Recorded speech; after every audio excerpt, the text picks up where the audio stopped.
Good morning, my friend. Early in the morning on 9 September 2022. Hope you're doing well. It's 30 good decisions. We've been talking about different ways to make decisions about what you're going to do on a given day or a given month or week or whatever. And just kind of focusing our idea that every day we should be making at least one good decision. Now, beyond the normal day-to-day things that we all do that are good, just make a decision that's going to change the arc of how your day plays out or how your impact plays out or how your influence on someone else plays out. Just making good decisions. We've been talking about all kinds of different things. And today I want to talk about something that John Swanson, my friend over at 300wordsaday.com, 300wordsaday.com is John Swanson's daily blog, I think every day but Saturday. And John's just always kind of writing some thought-provoking thing. And the other day he mentioned his old book, or his former book, A Great Work, which is kind of a work through the book of Nehemiah in the Old Testament about building the wall of the city and the great work that Nehemiah was called to. And John did a little post a week or two ago that was just about how do you tell if a work is great, and how do you tell if it's for you? And then in the same day that I read that, James Clear's weekly blog, which if you're not reading James Clear, he wrote a book called Atomic Habits, which is really helpful for just kind of organizing your habits and your productivity and your systems in your life to help you be more productive. And James Clear's blog had a little thought about this sort of idea about doing great things on the same day that I read that. And it's just kind of something I wanted to bring to you, and it kept getting busy and busy. And I've got surgery early again today. It's the fourth week in a row that we've had to do an extra surgery day. And so I don't have much time this morning because the old day job is interfering. But I want to bring you this one thought, just one quick little thought, in a new song from Tommy Walker that he just released yesterday. Rest, Sweet Rest is one of the soulful scripture songs that he's released. So I want to finish with that. And we'll just use this sort of as a little thought process filter for you to have today as you go through your day and you're trying to make good decisions. This will be one to kind of help you decide on some great things that you might be able to decide on and do with your life. And the good news about all that is you can use these things to help change your mind about the work of your hands and the way that you engage with the world in a given day and how you follow your dreams and your passions and all those things. And this should be a little quick little thought process to guide you a little bit. And we'll finish with Tommy's new great song, Rest, Sweet Rest. And as always, Lisa's going to tell us how we can do that starting today. Hey, are you ready to change your life? If the answer is yes, there's only one rule. You have to change your mind first. And my friend, there's a place where the neuroscience of how your mind works smashes together with faith and everything starts to make sense. That place is called self-brain surgery. You can learn it, and it will help you become healthier, feel better, and be happier. And the good news is you can start today. Thanks, Lisa. Hey, so glad to have you listening today. I'm Dr. Lee Warren, and I live in Nebraska in the United States of America with my incredible wife, Lisa, my father-in-law, Tata, and the super pups, Harvey and Lewis. I'm a neurosurgeon and an author, and I'm here to help you harness neuroscience, the power of your brain, faith, the power of your spirit, and good old common sense to help you lead a healthier, better, happier life. Listen, friend, you can't change your life until you change your mind, and I'm here to help you learn the art of self-brain surgery. To get it done, you can get the show notes and more at drleewarren.podbean.com. That's drleewarren.podbean.com. And if you like the show, please subscribe so you never miss an episode, and tell your friends about it. If you tell 2 or 3 friends this podcast was helpful to you, imagine how much good we can all do around the world together. I'm Dr. Lee Warren, and I'm here to help you change your mind so you can change your life. Let's get after it. All right, so let me tell you what John Swanson said. John wrote a great post, and I got his permission to sort of just quote him on this. He said it was great to share his work. So he had this email called What Makes a Work Great? So sometimes we feel like we're being called to something big, starting a business, starting a ministry, changing jobs, marrying somebody, doing these things, maybe starting a nonprofit, maybe doing something that seems big and scary. Maybe writing a book might be that for you. Maybe losing weight, maybe ending a relationship that's not appropriate, maybe stopping a habit that's been hurting you, something that's important and big in your life that God's calling you to, and your heart is telling you it's time to do this thing. Or something that you've never even thought of before that seems thrust in your path, and all of a sudden it's kind of taking up a lot of bandwidth in your brain, and you feel like you're being called to it. Lisa and her sister, Lisa's sister, Jessica, went to Rwanda recently. She's a primary school teacher at a private school, and her life's work has been about teaching children how to read and developing better pathways to helping educate children and develop programs for education and educators and educating teachers how to do these things across the country and now the world. And she was invited to go over to Rwanda and help set up a school and all this cool stuff. And while she was there, she discovered this mother and young group of children who don't have a home. They're living in a termite mud hut, basically, that's infested with termites and just this horrible thing. And Jessica and Lisa did some research, and they found out that they can basically build a house with water and shelter and a much more comfortable environment for this family for a ridiculously low amount of money by our standards. And they're being called now maybe to get into this idea of helping people find housing in these third world countries, and it's something that they're chewing on and praying about, and it's an opportunity to get involved in something practical and real, and it feels like a great work, right? So John says, how do you know if something is a great work? Well, here's what John says. If it's a great work, something about it will make you weep. When Nehemiah heard the fact that the walls of the city that he loved, Jerusalem, had been broken down, it broke his heart, and he wept before God. He had passion for the city, and he was weeping that his city had fallen into such disrepair, and that God's people had allowed this to occur, and it made him weep. And when I walked into the room, and Lisa was reading a message from Jessica, and she was just in deep agony. I saw her face, and she was weeping and crying, and her heart was torn. And she showed me this story and these pictures of this family and this young woman and her children who are just living in squalor, and they don't have any safety or shelter, and it made her weep. And John says that the work, if it's a great work and it's real that you're being called to it, it's bigger than you are. Hugely so. Like Nehemiah, I'm going to rebuild a whole city. That's bigger than I am. Putting wells in every village in a country in Africa. No homeless children in your community. One particular person in your neighborhood knowing that they're listened to and loved. That's a big work. That's bigger than you, right? So you're being called to something that's larger than you are. It's not just, I'm going to start this ministry and put my name on it, and I'm going to do all these great things and be the public face, and people are going to say what a great work I'm doing. It's not that. It's bigger than you. So it makes you weep, and it's bigger than you. And John, the third point John made, you have to take a lot of small steps that don't even seem like they'll get you anywhere. Think about how Nehemiah's crew built that wall. It started with one rock at a time, one brick at a time. So my dad always says, you're going to eat an elephant. You take one bite at a time. And all these little steps don't seem very important until all of a sudden some time has passed and the work is continued and you've got some progress made.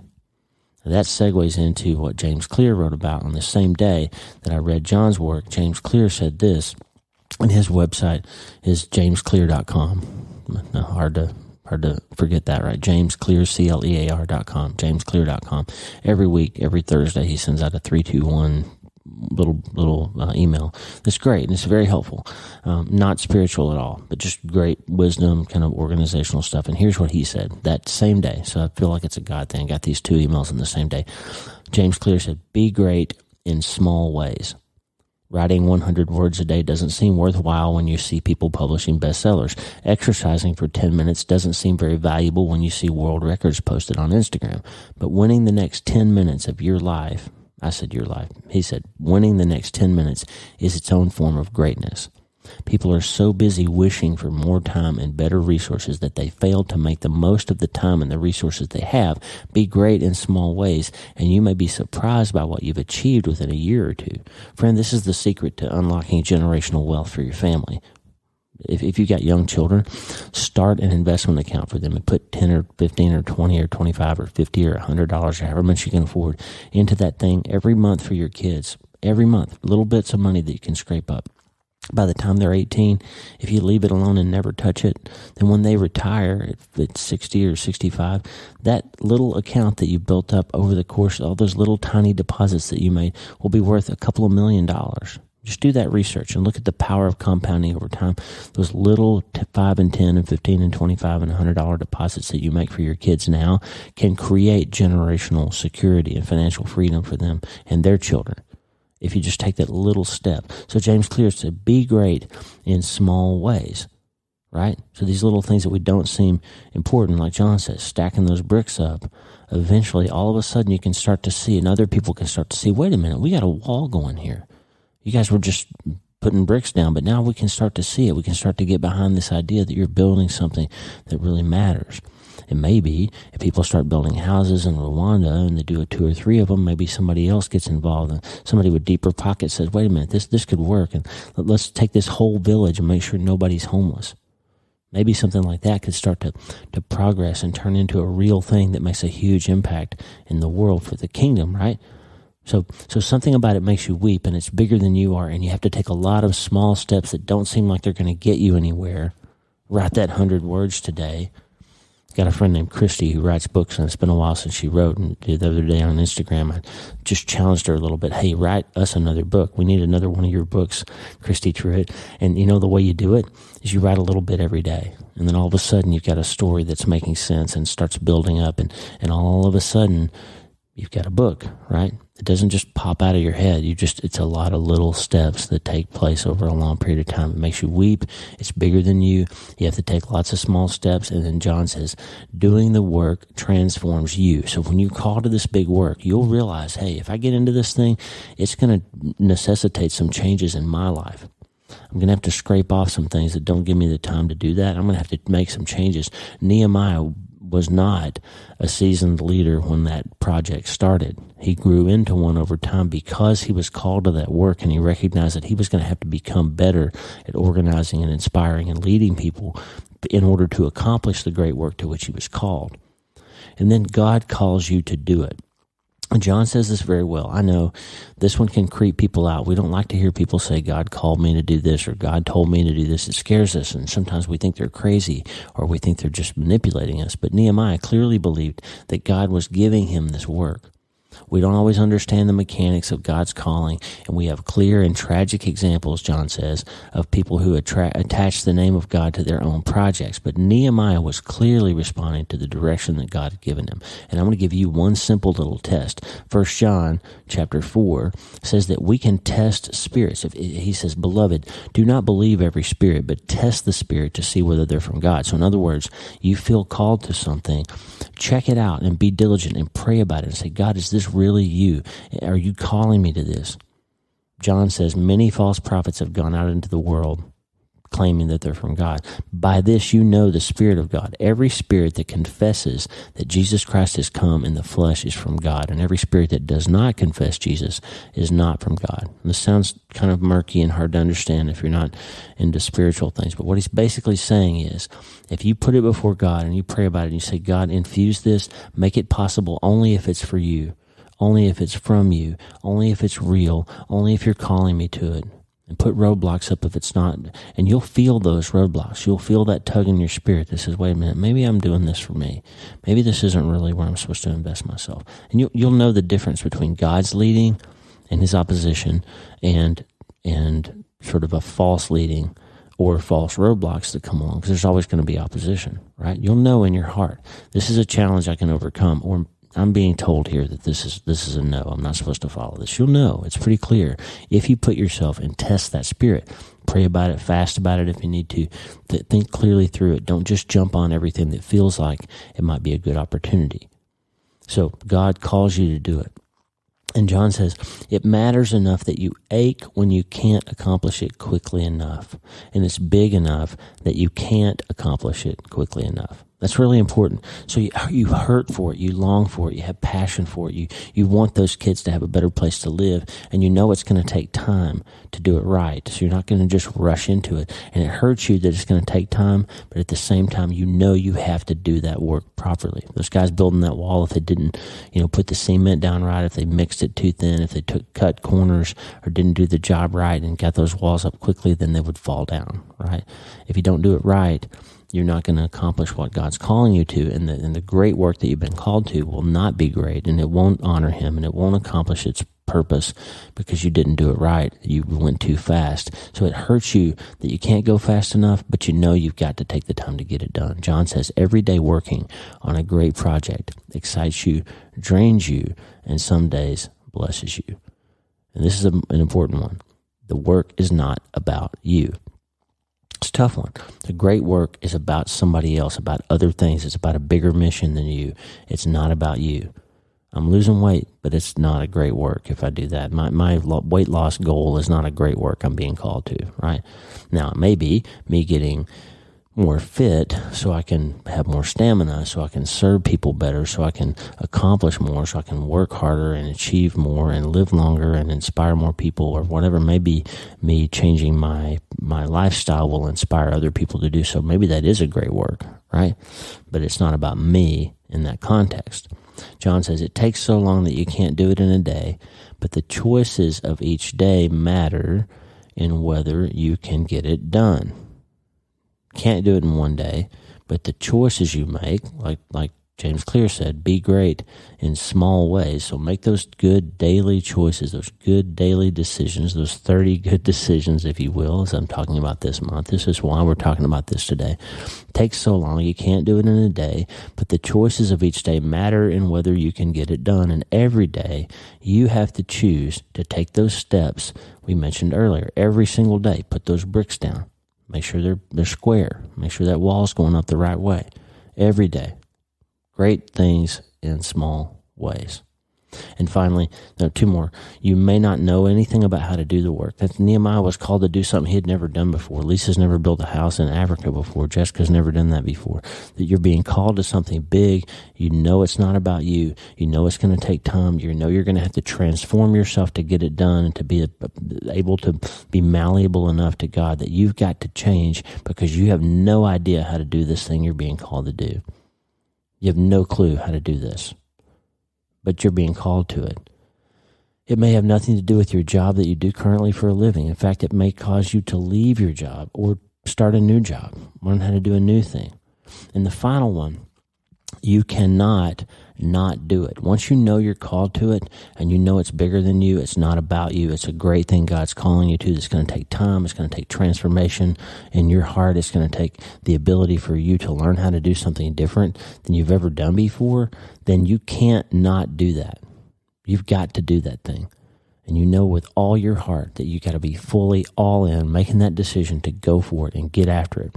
There's a story from the Civil War. We told it before on the podcast. Joshua Lawrence Chamberlain and his men are on top of Little Round Top, and the rebels are coming. They're vastly outnumbered. They're out of ammo. And they've got to hold that high ground or the battle's going to be lost. And Chamberlain said later in his life, after he called for a bayonet charge, and they charged down the hill, and 80 or so Union soldiers captured several thousand Confederate soldiers and turned the tide of that battle and won the hill and kept the high ground and overcame. And Gettysburg was won and not lost, and it changed the whole flavor and course of the Civil War. And that's why we have one United States and not two countries here, because that battle was really a turning point in the war. And Chamberlain later in his life said, I had an inability to do nothing. I just couldn't sit there and surrender or retreat. I had to do something. And that's what John says. You can't not do it. Once you know this is the great work to which you're called, you can't not do it. So John Swanson inspired that. I hope it's helpful to you. And I want to give you one more thing to think about. So we're making good decisions. Hebrews chapter 12. The first verse, we've talked about this before. Therefore, since we are surrounded by such a great cloud of witnesses, let us throw off everything that hinders and the sin that so easily entangles, and let us run with perseverance the race marked out for us, fixing our eyes on Jesus, the pioneer and perfecter of our faith. So listen, I always lump these things together. Let us throw off everything that hinders and the sin that so easily entangles. And in my mind, I've always lumped both of those into I got to get rid of sinful behavior category. Everything that hinders and the sin that so easily entangles. But there's two things here. There's an and. Everything that hinders, he says, if you want to run this race, you need to throw off, cast off everything that hinders and the sin that so easily entangles. There's two things, which means not everything that hinders you in your race or in accomplishing your great work or in making a good decision, not everything that hinders you is sinful. Let that sit in for a minute. There's some things that are holding you back from being as productive or as successful or as at peace or as happy or as God-honoring or as mission-oriented as you can be, but they're not sinful. They're just sucking out your bandwidth. There's some things you're involved in that you don't need to be involved in, that you're just saying yes to. No is an okay word. You can say no to things if it's not on mission for you. The holy no, I've called it. No is a complete sentence, our friend Dinglin Lucado used to say. So this is wisdom here. You're running a race. You're being called to something big. You've got a great work ahead of you, or maybe a whole bunch of small works. And there's greatness in accomplishing those small things. And God's calling you to it. And he's saying, hey, you've got some stuff in your life that's holding you back. Maybe it's not sinful. Maybe you just are overscheduled. Maybe you need to learn how to rest. Maybe you need to learn how to get more sleep at night so you can be more focused the next day, so your memory will get better, your health will improve. Maybe you need to exercise more. Maybe you need to cut out some of the extracurricular activities that you're engaged in. Maybe you've got some friendships that are draining you, that aren't helping you, and it's time for a different season in your personal relationships. Maybe you've got too many things going on financially and you're overtaxed. Maybe. So think and pray about that. What's a good decision you could make to help you cast off something that's hindering you? That's not sinful. I'm not saying you got to get the needle out of your arm, get out of the crack house. That's not you. If you're listening to this podcast, you're probably not in that situation. So this is not necessarily some sinful thing that we're talking about. It's just something's hindering you. Something's holding you back. So cut it out. Cast it off. Get rid of it. That's a good decision you could make today, friend. And sometimes that decision is just to rest a little bit and let God clear your mind. Let him minister to you by getting a little bit less hectic in your life. You're being called to a great work. Maybe it's not that season for you, but maybe you're being called to a whole bunch of smaller things, or a single smaller thing that's just the right thing for you in this moment, that God is going to help you accomplish God's task and purpose and plan for your life. Maybe you need to rest. Tommy Walker's going to sing Rest, Sweet Wet Rest for us. I'm going to play it after the outro here in just a minute. It's a great new song, TommyWalkerMinistries.org. Check it out. The video's on there. Just a great song. And it'll help you just get this idea of sometimes you need to rest and refocus and reset and reframe and recharge and recreate yourself. And that's a good decision that you could make too. So I wanted to give John Swanson some props today. This was a really good thought exercise for me. Thanks to James Clear and John Swanson. I'll put links to both of those in the show notes, and also a copy, the link to Tommy's new song. But just give an opportunity for yourself to evaluate the work that you feel you may be being called to today. Make some good decisions for your life. Think about the things that you could do the rest of September as we prepare for the fourth quarter of this year that would help you to be everything that God wants you to be, to change your mind and change your life, to become healthier and feel better and be happier and leave a mark and tell a good story with your life. And of all those things that you could do, the best one, my friend, is that you could start today. Hey, thanks for listening. The Dr. Lee Warren podcast is listener supported. Check out patron.podbean.com/Dr. Lee Warren. That's patron.podbean.com/Dr. Lee Warren. Patrons and partners get free books, transcripts, special patron-only episodes, and more. And partners like you allow us to stay ad-free and keep growing. Please subscribe to the show so you automatically get every episode. And if you like the show, you'll love my weekly letter. Check out my writing at drleewarren.substack.com, drleewarren.substack.com. Get the free newsletter every week for my best prescriptions for becoming healthier, feeling better, and being happier through the power of faith and neuroscience smashing together via self-brain surgery. drleewarren.substack.com. And if you need prayer, go to the prayer wall at wleewarrenmd.com/prayer. The theme music for the show is Make Us One by Tommy Walker, graciously provided for free by the great folks over at TommyWalkerMinistries.org. Check it out and consider supporting them. TommyWalkerMinistries.org. Remember, you can't change your life until you change your mind, and the good news is you can start today. I'm Dr. Lee Warren. I'll talk to you soon. God bless you, friend. Have a great day. Matthew 11:28 says, "Come to me, all who are weary and burdened, and I will give you rest."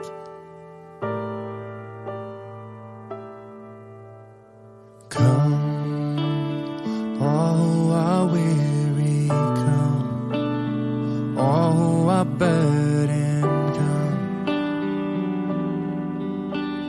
and I will give you rest.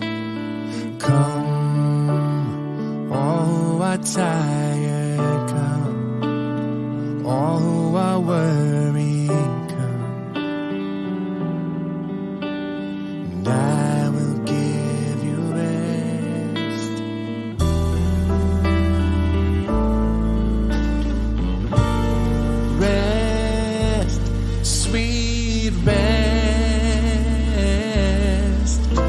for your weary soul.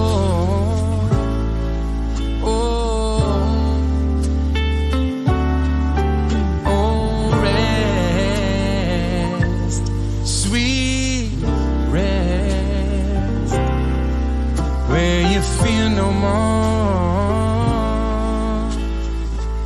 no more. Oh, peace and deepest rest. When you bow your knee, oh, set your gaze on me. Oh, peace and holy rest. When you place your hope, place your faith, place your trust all in me again. Oh, come, all who are weary, come, all who are burdened, come. I will give you rest.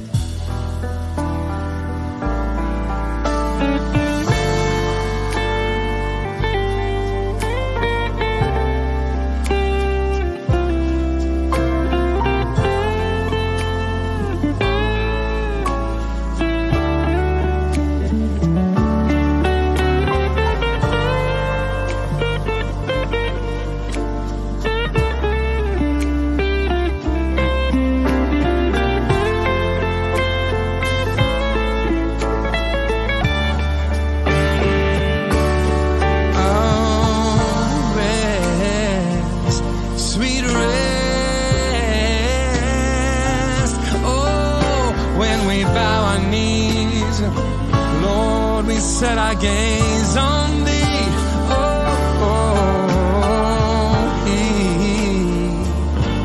in deepest rest.